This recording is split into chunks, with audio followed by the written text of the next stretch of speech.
Bisa entry tiap hari profit. Apa tuh Pak Ras? Maaf, kita nggak terima tunai.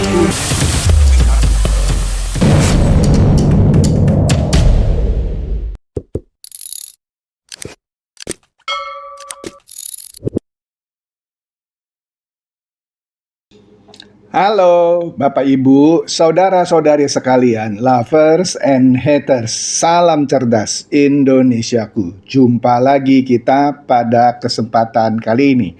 Bagi Anda yang belum subscribe channel saya, silakan subscribe channel saya. Tekan loncengnya agar Anda dapat notifikasi setiap kali saya mengupload video-video saya. Kembali kali ini saya akan membahas seorang profesor lagi nih, Denny Indrayana, yang entah kenapa terus-menerus mengusik Gibran. Sekali lagi disclaimer, saya bukan pendukung Gibran ya. Janganlah sebut saya itu termul itu si Chandra. Tapi Anda mau bilang saya termul juga nggak apa-apa ya.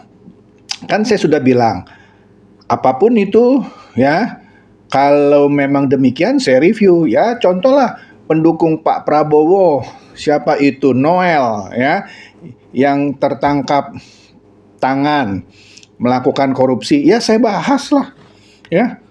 Jadi jangan bilang, oh Pak Chandra itu kalau Noel aja nggak dibahas, saya bahas kok ya. Udahlah, kembali, ini menarik ini. Denny Indrayana adalah seorang mantan Wakil Menteri Hukum dan HAM. Kemudian begitu berganti pemerintahan, dia ke Australia jadi akademisi dan ngajar di Melbourne Law School, sekolah hukum atau fakultas hukum Universitas Melbourne. Nah, entah kenapa sekarang dia kembali ke Indonesia. Saya nggak tahu ya, dia kembali ke Indonesia, balik lagi nggak ya ke Australia. Tapi begitu dia kembali ke Indonesia, mencoba, menurut saya loh ya, membuat sensasi. Misalnya dia bikin sayembara, siapa yang bisa menunjukkan ijazah Gibran, saya kasih 100 juta. Terakhir naik jadi sampai 2 miliar. Sudah pernah saya bahas ya. Sayembaranya lucu. Masa dia bilang siapa yang bisa mempertunjukkan ijazah Gibran? Loh, saya misalnya bagaimana saya mempertunjukkan ijazah SMA Gibran? Saya mesti rampok itu, atau saya mesti geruduk rumahnya, ubek-ubek cari ijazahnya. Ini nih ijazah SMA-nya Gibran nih, ayo mana kasih saya 100 juta. Harus begitu. Apalagi sayembaranya dibuka luas. Nah, kalau banyak orang menggeruduk rumah Gibran kan kasihan Gibran. Saya bingung nih, maksudnya sayembaranya ini apa? Apalagi terakhir jadi 2 miliar. Kemudian dia tambahkan lagi, kalau Gibran tidak bisa menunjukkan ijazahnya, dia minta Gibran berhenti. Mohon maaf Pak Profesor Denny Indrayana, Anda itu siapa sih ya yang bisa membuat tanda kutip ancaman kalau Gibran tidak bisa mempertunjukkan ijazah SMA-nya, berhenti jadi wapres. Sekarang saya mau tanya Anda, kalau saya bikin sayembara juga, kalau Ibu Mega, ini contoh ya, Ibu Mega tidak bisa mempertunjukkan ijazah SMA-nya, saya minta Ibu Mega mundur dari Ketua Umum PDIP. Kan nggak lucu dong kalau saya bikin sayembara seperti itu. Oke, jadi ngerti ya, sudah pernah saya bahas sebelumnya, lihat aja konten saya. Nah ini dia, berita di Warta Ekonomi, kira-kira ini hampir seminggu yang lalu lah, Kamis minggu lalu. Ketika nilai sayembaranya baru 1,26 miliar, sekarang sudah 2 miliar katanya ya. Nah, timbullah saut menyaut antara Denny Indrayana dan para pendukung Jokowi dan Gibran yang sama Denny disebut Ternak Mulyono. Nah, di sini kita lihat judulnya, Denny Indrayana disebut kerja jadi supir taksi online di Australia. Ya.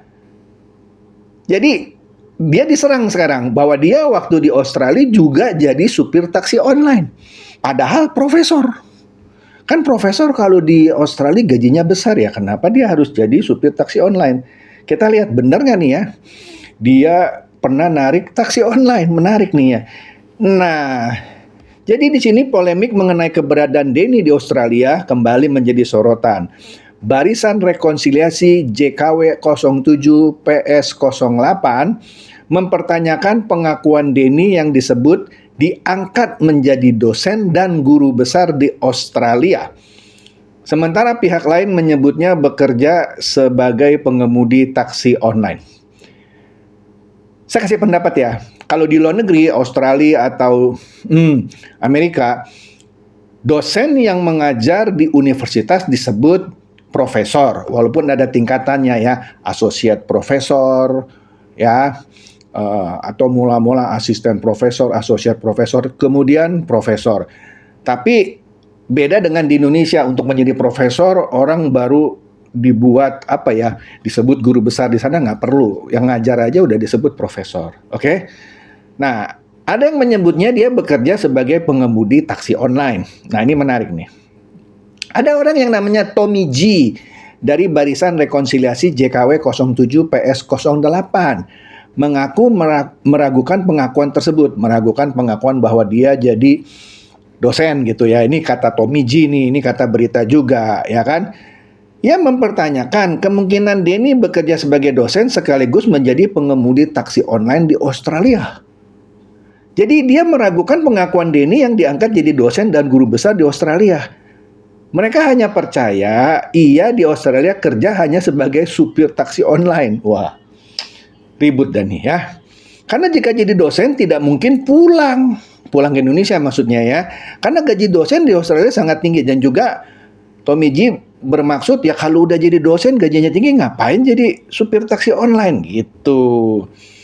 Kemudian ada juga Ketua Umum Rampai Nusantara Mardiansyah Semar menilai keberadaan Denny Indrayana di Australia dan aktivitasnya sebagai pengemudi taksi online merupakan bentuk sikap yang menurutnya mencerminkan seorang pecundang dan pesakitan. Ini katanya Mardiansyah Semar ya, saya cuma baca loh ya. Jangan marah sama saya dong. Kemudian ia mengaitkan keberadaan Denny di Australia dengan status tersangka yang pernah disandangnya serta kekalahan dalam kontestasi politik di Indonesia. Kan sudah jadi berita ya, Denny pernah jadi tersangka. Ya. Nah, kita lihat dulu dah.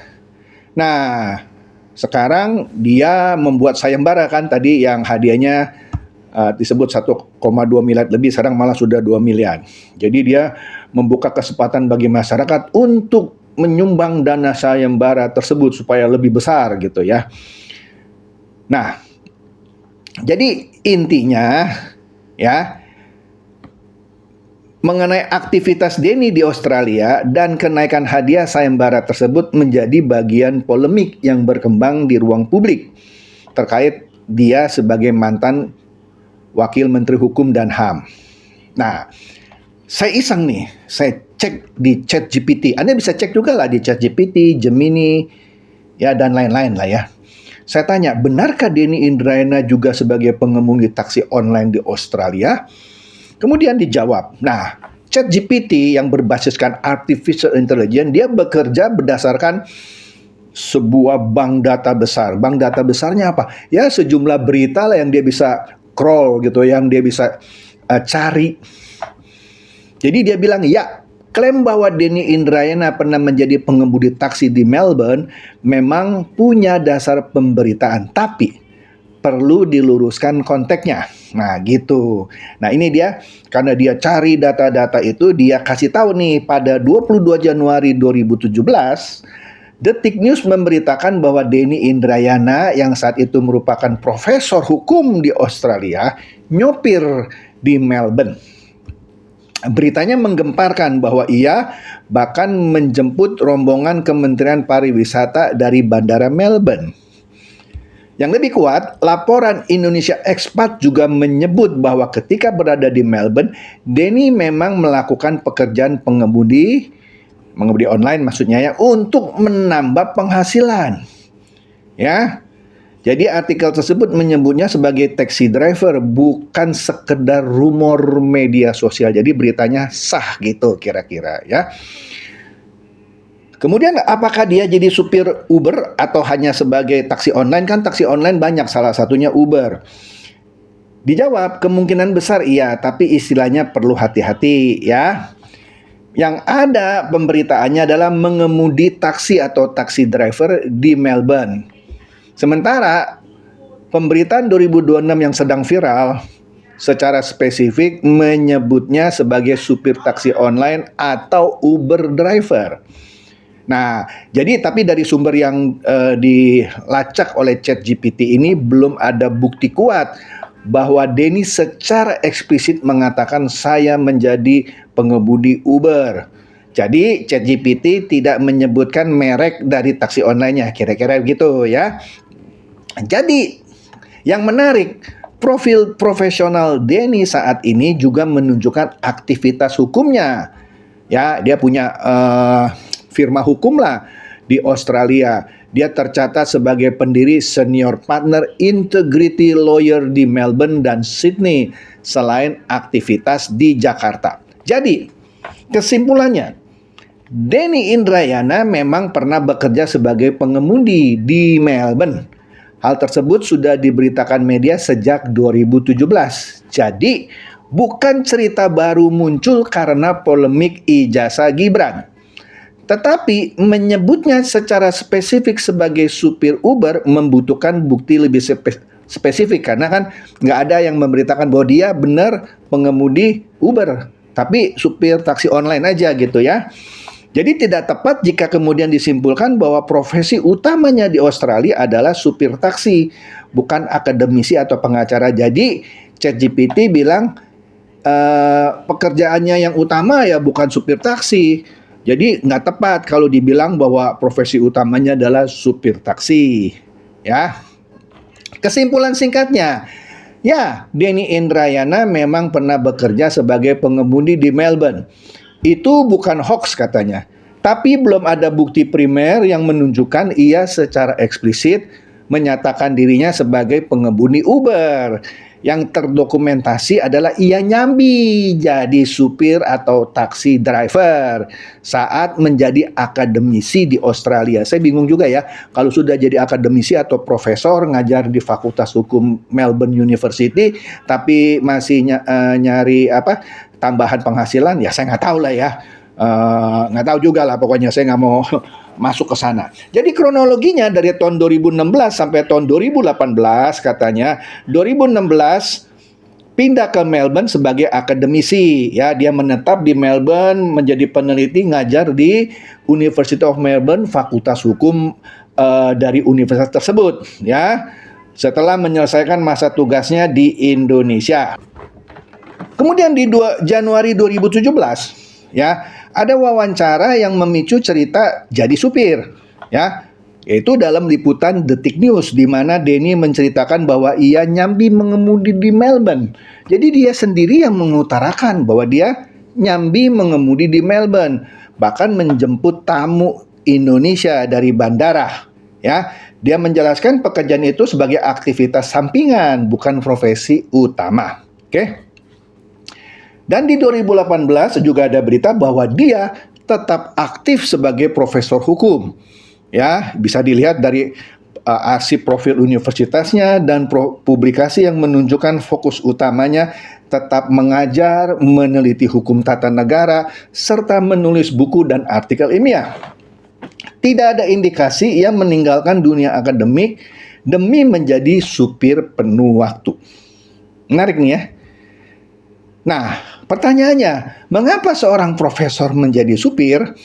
Nah, menurut ChatGPT, dari beberapa wawancara dan profil yang konsisten, alasannya bukan karena dipecat atau bangkrut, melainkan kombinasi. Pertama, menambah penghasilan selama tinggal di Australia. Mungkin dia perlu uang lebih banyak kali ya, atau mungkin gajinya sebagai profesor hukum mungkin kurang besar, ya saya nggak tahu gitu ya. Kemudian fleksibilitas waktu ya. Ya, dia bisa menyesuaikan jadwal mengajar dengan riset, tapi yang anehnya dia juga punya firma hukum. Masa lawyer, ya ini nggak tahu nih ya, saya kan bertanya, masa pengacara yang mungkin juga tampil di pengadilan juga mencari penghasilan tambahan sebagai taxi driver. Apakah menjadi pengacara masih kurang? Ya saya nggak tahu deh. Ya. Atau kemungkinan dia mau mencari pengalaman hidup di sistem ekonomi Australia. Mungkinlah itu kan urusan dia, ya kan. Media berbahasa Inggris, tapi nggak tahu nih medianya apa ya. Menyebutnya ia mengemudi taksi online untuk menambah penghasilannya, bukan sebagai karir utama.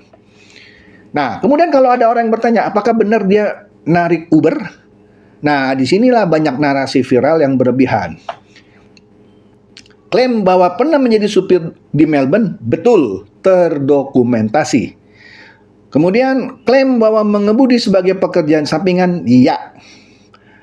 Kalau secara eksplisit mengaku sebagai driver Uber, belum terbukti.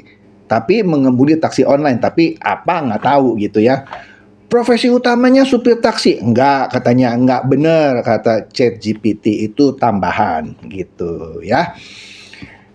Beberapa media di tahun 2026 menulis supir taksi online atau Uber. Tapi mereka umumnya mengutip ulang cerita 2017 tanpa menunjukkan bukti baru yang berupa wawancara atau dokumen yang menyebut platform Uber secara spesifik. Ya. Oke, jadi ini ya, jelas ya, bahwa dia juga pernah jadi supir taksi online, betul. Nah, yang menariknya juga, sudah pernah saya bahas di konten saya sebelumnya, soal statusnya sebagai tersangka. Dia bilang, saya punya SKCK, dia baru bikin lah, baru beberapa bulan. Artinya saya bebas dong, maksudnya saya nggak pernah berbuat kriminal. Beberapa orang menyoroti hal ini. Karena statusnya sebagai tersangka belum pernah di SP3, belum pernah dibatalkan. Jadi ini menarik juga, karena dia ini bilang, siapa yang bilang lagi saya sebagai tersangka, saya akan tuntut itu. Ya kan sudah pernah saya bahas ya kemarin itu, beberapa hari lalu gitu ya. Ya biarkan saja dia ini menuntut orang yang masih bilang dia sebagai tersangka. Tapi bagi saya ini menarik.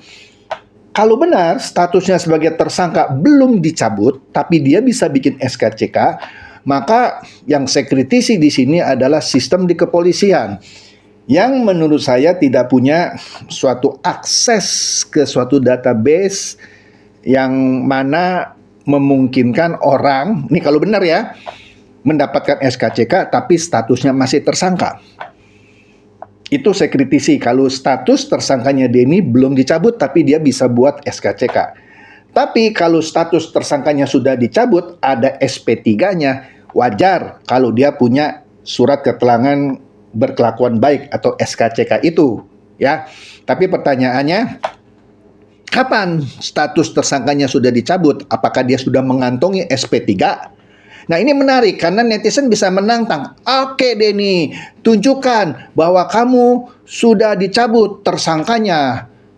Kalau kamu tidak bisa menunjukkan SP3 atau surat apapun yang menyatakan status tersangka kamu sudah dicabut, saya minta Anda mengundurkan diri jadi warga negara Indonesia. Itu kan menarik. Itu kan menarik, ya kan? Itu kalau dibikin panjang ini. Oke deh, saya nggak mau masuk sana. Saya cuma mengulas soal benarkah Denny Indrayana, seorang profesor di Australia, juga pengemudi taksi online, yang ternyata benar. Dari berita-berita dan hasil checking saya dengan ChatGPT. Kecuali ChatGPT bohong sama saya.